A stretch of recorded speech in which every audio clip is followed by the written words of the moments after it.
तात्या मंत्र म्हणा लवकर चला.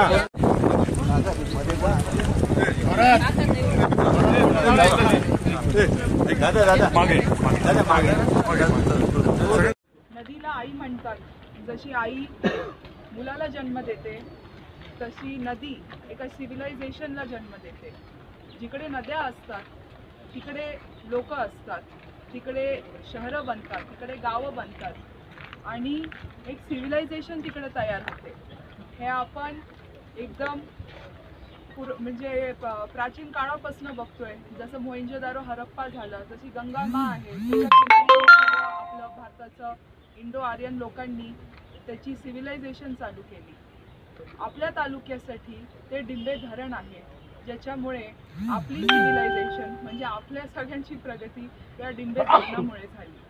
आणि ही कधीच झाली नसती जर आपल्या भागातले ते आदिवासी लोक ज्यांनी आपल्याला त्यांची ही जमीन दिली आहे. आज आपण जिथे उभं आहोत हे फक्त आणि फक्त आपल्या तालुक्यातल्या आदिवासी लोकांच्या त्यांच्या सॅक्रिफाईसमुळे आपल्याला ही जमीन मिळाली, ज्याच्यावरती या त्यागामुळे आपल्याला ही जमीन मिळाली, जिथे आपण आज डिंबे धरण आज बनू शकलं.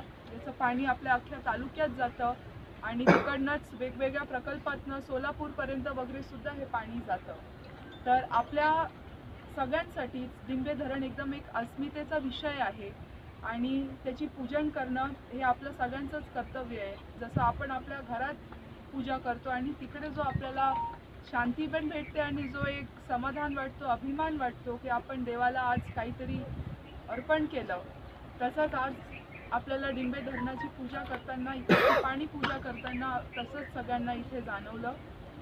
आज इथे आदरणीय गावडे साहेब आहेत, ते सुद्धा डिंबे धरण अस्तित्वात येण्यासाठी आणि त्याचं पाणी जास्तीत जास्त लोकांपर्यंत खालच्या भागात जाण्यासाठी त्यांनी पण आदरणीय वळसे पाटील साहेबांबरोबर आणि आदरणीय वल्लभशेठ बेनकेंबरोबर खूप परिश्रम घेतले, ज्याच्यामुळे आपल्याला हे पाणी आज इतक्या सोप्या पद्धतीने उपलब्ध झालं.